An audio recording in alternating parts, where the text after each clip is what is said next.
Coucou les amis, j'espère que vous allez bien. À mon niveau, ça va super bien.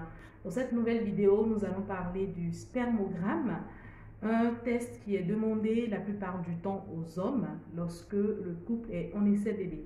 Donc vous êtes en essai bébé, vous souhaitez avoir un enfant depuis plusieurs mois et votre médecin vous a peut-être prescrit un spermogramme. Donc nous allons aborder sereinement cet examen, voir quelques points qui vont vraiment vous aider. Alors, le spermogramme, qu'est-ce que c'est? Avant de continuer cette vidéo, je souhaite la bienvenue aux nouveaux sur ma chaîne YouTube. Quand bébé se fait attendre, il est là. Et je vous invite à vous abonner si ce n'est pas encore fait. Et aussi, cliquer sur la cloche de notification pour ne rien rater.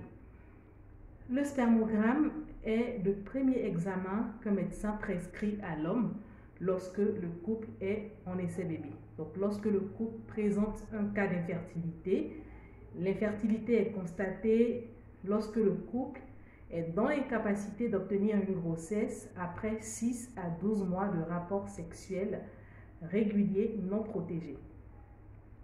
Le but du spermogramme est de déterminer si la cause d'infertilité est masculine ou non et les raisons de cette infertilité. Il s'effectue en parallèle d'autres examens réalisés chez la femme pour investiguer la cause de l'infertilité. Le spermogramme analyse la qualité et l'aspect du sperme. Aussi, il analyse plusieurs paramètres du sperme et aussi des spermatozoïdes. Le volume, la viscosité, le pH du sperme. Il y a 4 caractéristiques microscopiques des spermatozoïdes aussi qui est analysé, notamment leur nombre, leur mobilité, leur forme et aussi leur vitalité. Comment se passe l'analyse du spermogramme? Le spermogramme est un examen qui s'effectue que sur rendez-vous et sur une présentation d'une prescription médicale que votre urologue ou votre gynécologue vous donne. Il est d'abord important d'adopter des comportements recommandés par le médecin dans les jours qui précèdent l'examen. En particulier, il est conseillé d'observer un délai d'abstinence sexuelle de 2 à 8 jours avant l'examen et de bien s'hydrater la veille et le jour de l'examen. De même, en cas de fièvre ou de prise de médicaments, il est préférable de reporter l'examen. Le jour de l'examen, le patient doit uriner avant d'effectuer le recueil et bien se laver les mains et le gland afin d'éliminer tous les germes. Le recueil est réalisé après masturbation. La majorité des laboratoires demandent que l'examen se fasse sur place afin d'éviter la dégradation des spermatozoïdes entre le moment de prélèvement et l'analyse. Cependant, si le recueil est fait à la maison, il faut l'apporter rapidement au laboratoire, donc dans les 2 heures qui suivent le prélèvement.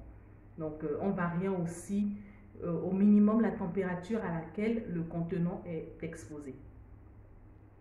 Donc une fois que le recueil est transmis au laboratoire, le patient peut rentrer chez lui et il sera contacté lorsque l'analyse aura été réalisée. Donc il est fréquent de devoir refaire l'analyse plusieurs fois en raison de multiples raisons qu'il faut prendre en compte.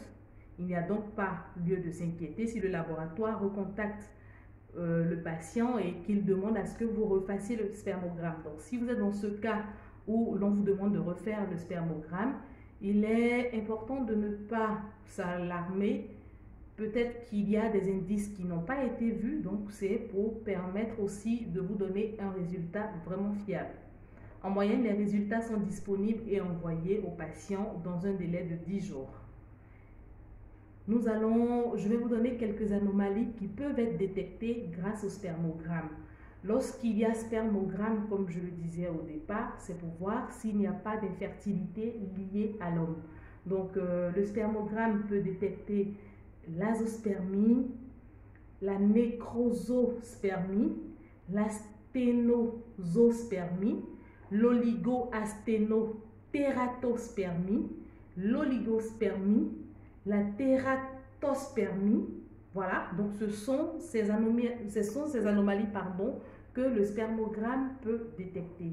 je vais faire des posts dans lesquels je vais donner la définition de ces différentes anomalies pour que vous sachiez également si quelqu'un se trouve face à une azospermie ou une nécrosospermie, savoir exactement de quoi est-ce qu'il s'agit. Le médecin du couple pourra alors conseiller un traitement suite au résultat du spermogramme et aussi suite au résultat des analyses effectuées par la patiente aussi, puisque dans les deux cas, tous les deux font des analyses. Donc, suite à tout cela, il peut vous conseiller un traitement et afin de faciliter l'accomplissement de votre projet parental. Voilà, donc selon les résultats des solutions de procréation médicalement assistée adaptées à la situation d'infertilité dans laquelle vous vous trouvez sera faite par votre médecin et ensemble, vous pourrez toujours choisir ce qu'il faut, ce qui est bon pour vous. Voilà, nous sommes à la fin de cette vidéo en ce qui concerne le spermogramme. Courage à toutes ces personnes qui sont en essai bébé. Je vous souhaite que tout se passe dans de bonnes conditions. On se dit à la prochaine vidéo. N'oubliez pas de partager, de liker, d'inviter vos amis à s'abonner à ma chaîne YouTube. Au revoir.